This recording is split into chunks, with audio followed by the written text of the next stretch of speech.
મિત્રો, હું આવી ગયો છું તમારા માટે એક્સેલ લઈને. કોમ્પ્યુટર પ્રોફિશિયન્સી ટેસ્ટની એક્ઝામમાં એક ટોપિક હોય છે એક્સેલ સ્પ્રેડશીટનો, જે 15 માર્ક્સનો પૂછાય છે. એની તૈયારી માટે હું તમારા માટે Part-1 લઈને આવી ગયો છું. ચાલુ કરીએ એના પહેલાં મારી આ ગવર્મેન્ટ જોબ ચેનલને સબસ્ક્રાઈબ કરી લો, એટલે તમે મારી સાથે પ્રિપરેશન ચાલુ કરી શકો અને આગળના મારા વિડીયો જોઈ શકો, તમને નોટિફિકેશન મળતી રહે મિત્રો. તો ચાલો જોઈએ મિત્રો, આ આપણો પ્રથમ પ્રશ્ન. ઉપરના હેડર આપણે બદલીશું, ઊભા કરીશું, જે ઓરિએન્ટેશનમાં જઈને રોટેટ ટેક્સ્ટ એપ કરીશું, એટલે આવી રીતે આડા થઈ જશે. હવે જોઈએ તો આપણે એજ નક્કી કરવાની છે એક એમ્પ્લોયની. ડેટ ઓફ બર્થ આપેલી જ છે, તો આપણે ઇક્વેશન મૂકીશું ડેટેડ ઇફ, અને પછી સેલ સિલેક્ટ કરીશું ડેટ ઓફ બર્થનો DOBનો, જે રાજનો છે, અને પછી લખીશું ટુડે, અને પછી યરનો Y સિલેક્ટ કરીશું. જોઈ લો મિત્રો તમે ઇક્વેશન કેવી રીતે લખાય છે ફોર્મ્યુલા બારમાં, અને પછી એન્ટર કરીશું એટલે 31 આવી જશે. પછી બધામાં લખવાની જરૂર નથી, નીચે ખેંચી લઈશું એટલે બધામાં ઓટોમેટિક એજ સેટ થઈ જશે. આગળ એક્સપિરિયન્સ નક્કી કરવાનો છે, તો એક્સપિરિયન્સ માટે યર કેવી રીતે ગણીશું, તો એવી રીતે જ જે પહેલાં ગણ્યું ડેટેડ ઇફનું ઇક્વેશન ફોર્મ્યુલા લઈશું, અને એમાં જોઈનિંગ ડેટ સિલેક્ટ કરીશું. એના પછી ટુડે લખીને કાઉન્સ કરીશું, અને પછી Y કોમામાં કાઉન્સ પૂરો કરીને એન્ટર આપીશું, તો આપણો યર આવી જશે. જો મિત્રો તમને તે દેખાઈ આવે છે, અને પછી તમે નીચે ખેંચી લેશો તો બધાના વર્ષ તમને મળી રહેશે, જે અનુભવ ખાલી વર્ષમાં બતાવે છે.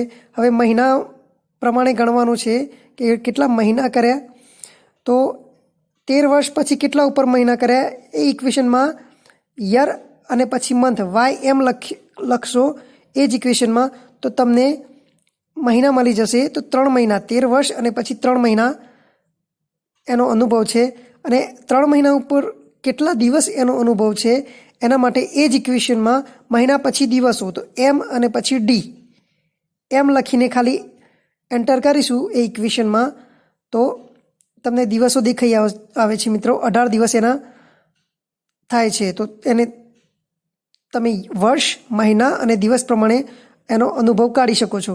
અને પછી નીચે ખીચી લેવાનું, એટલે દરેકનામાં તમારે ફોર્મ્યુલા ઉપયોગ ના કરવો પડે. હવે જોઈએ તો મિત્રો, આપણે promotional status confirm if age is greater than 28 years or experience is greater than 10, અથવા તો વેટ લખવાનું છે.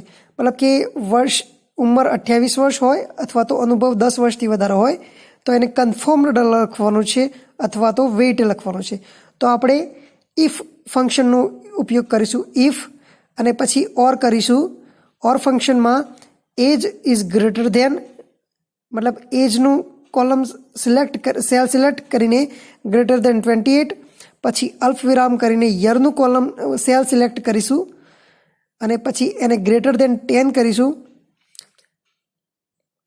એ ફંક્શન પૂર્ણ કર્યા પછી એ ફંક્શનને પૂર્ણ કરીશું, કૌંસ પૂર્ણ કરીને, અને પછી એમાં કન્ફર્મ્ડ લખીશું. કન્ફર્મ્ડ લખ્યા પછી વેટ લખીશું. એકચ્યુઅલી આ હું તમને બતાવું છું. હવે જવાબ જુઓ, એમાં કન્ફર્મ્ડના ઉપર તમારે આ સિમ્બોલ કરવા જ પડશે, ત્યારે તમારો કમ્પ્લીટ જવાબ આવશે. જોઈ શકો છો તમે મિત્રો. હવે એન્ટર આપીશ એટલે તમને કન્ફર્મ દેખાયું. હવે તમે નીચે ખેંચી લેશો એટલે બધામાં કન્ફર્મ્ડ અને વેટ આવી જશે. જુઓ મિત્રો, વેટ જ્યાં દેખાય છે ત્યાં યર અથવા તો એજમાં 28 કે 10 કરતાં ઓછું હશે. હવે આગળ આપણે એક મેસેજ બતાવવાનો છે કે કોલમમાં રવિ ઇઝ વર્કિંગ ઇન ગાંધીનગર. આવી રીતે આપણે એક મેસેજ બતાવવાનો છે કે કોલમમાં. તો એ જોઈએ કે કોલમ. તો આ કે કોલમ છે જે તમે જોઈ શકો છો મિત્રો. હવે એમાં એવું બતાવવાનું છે કે ગાંધીનગરમાં વર્ક કરે છે. તો કંકાનેટ ફંક્શન છે, બહુ જ ઇમ્પોર્ટન્ટ ફંક્શન છે મિત્રો. કંકાટેનાટ. તો એમાં એક ટેક્સ્ટ સિલેક્ટ કરવાનું, રાજ સિલેક્ટ કરીશું પહેલા સેલ, એના પછી આપણે લખીશું ઇઝ વર્કિંગ ઇન. હવે એમ લખીશું ઇઝ, પહેલા સિમ્બોલ આ કરવા પડશે, પછી સ્પેસ છોડવાની, પછી ઇઝ વર્કિંગ ઇન, પછી સ્પેસ કરીશું, પછી સિમ્બોલ આપીશું, પછી છેલ્લો સેલ સિટી સિલેક્ટ કરીશું અને ફંક્શન પૂર્ણ કરીશું. એટલે તમે જોઈ શકો છો મિત્રો, રાજ ઇઝ વર્કિંગ ઇન ગાંધીનગર દેખાઈ આવે છે. નીચે ખેંચી લઈશું એટલે બધા માટે એ જ ફંક્શન યુઝ થઈ જશે. તો તમે આ પ્રમાણે બે ટેક્સ્ટને ભેગું કરીને એક વાક્ય બનાવી શકો છો મિત્રો, કંકાટેનાટે ફંક્શનનો ઉપયોગ કરીને. બહુ જ ઇમ્પોર્ટન્ટ ફંક્શન છે મિત્રો, ધ્યાન રાખજો, દરેક વખતે પૂછાય છે. હવે ટોટલ એમ્પ્લોય જે છે એમના નામના નીચે કેટલા એમ્પ્લોય છે એ બતાવવાનું છે. તો આપણે કાઉન્ટનો ફંક્શનનો યુઝ કરીશું, કાઉન્ટ. પણ આલ્ફાબેટિકલ્સ માટે એ, એટલે કાઉન્ટ એ ફંક્શનનો ઉપયોગ કરીને સિલેક્ટ કરી લઈશું અને ફંક્શન પૂર્ણ કરીશું એટલે તમને એના કાઉન્ટ બતાવી દેશે 6. જો ત્યાં સંખ્યા હોત તો આપણે એ લખવાની જરૂર ન હતી. જોઈ શકો છો તમે મિત્રો, અહીંયા જો કાઉન્ટનો ઉપયોગ કરું છું, COUNT.